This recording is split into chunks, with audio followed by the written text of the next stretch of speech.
us a little bit about, he was here today in Concord, North Carolina for the awards of manufacturing.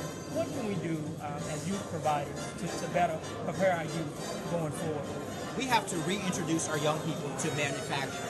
For so many years, manufacturing is perceived as dangerous and dirty and something that you would do if you didn't have a whole lot of other options.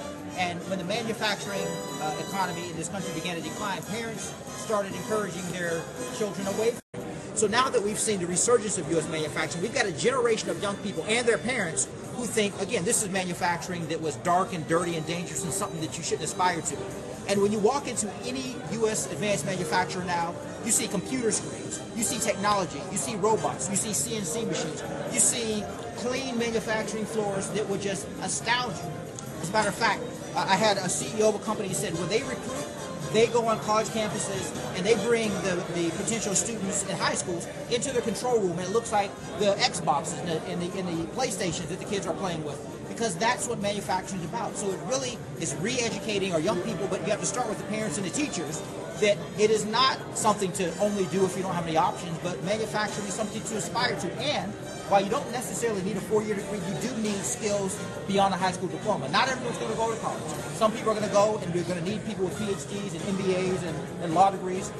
But other people, for a number of reasons, are going to say, well, after high school, I'm ready to go into the workforce. But we want them to go into the workforce prepared with marketable skills that allow them to walk onto the manufacturing floors, make a great living, make benefits, continue to provide for the family. So it's really about reintroducing manufacturing and getting young people excited about what manufacturing is today.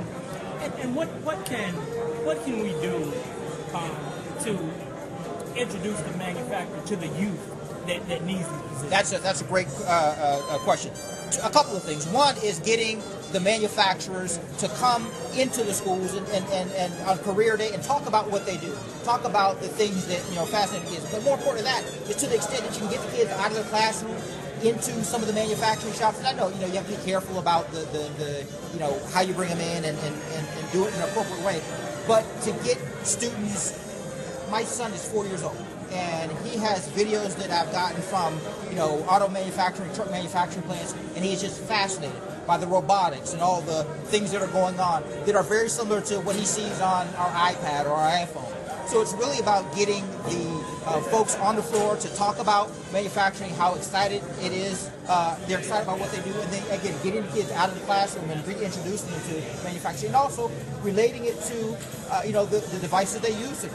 Again, the iPhones and the Galaxy tablets and all the other things that really are more along the lines of what are used in manufacturing today. Mr. Williams, is there anything else, and thank you for answering this question, is there anything else that you would like to say that would definitely help us mold our young people? The sky's the limit. I'm just really inspired and encouraged by what I've seen here today. It was great to see the young people excited about manufacturing, understanding that using their imagination. And again, I don't want to oversimplify it, but with a 4-year-old son, as I see him play with Legos and things, putting things together and taking them apart and understanding the dynamics, he is engaged in the very rudimentary basics of understanding physics and engineering. Keeping him excited about that as he gets older, and making it relevant and making it fun, so he doesn't get in 9th and 10th grade and say, oh, calculus is hard, or I don't want to do this. This is something that I should be intimidated by, as opposed to making it a natural extension of what he's doing. So to the extent that, again, we can get young people immersed in that, and it's not going to be for everyone, but we shouldn't think of it as, go to the plant, you're going to come home filthy and dirty, and your back's going to be broken, and it's just something that doesn't provide you a whole lot of options or opportunities. Nothing could be further from the truth when you look at U.S. manufacturing, where it is today and where it's going over the next several years. Wow. And for you to travel all across the United States, what was the greatest moment for you today to be here in Concord, North Carolina? Really seeing the young people and their excitement to see the collaboration between manufacturers and school districts, to see it take shape in a way that continues to highlight the Charlotte region as an advanced manufacturing sector. So I think what I was most inspired by is just the young people and a level of support that I saw here. Collaborating, even for those that weren't winners, they were finalists.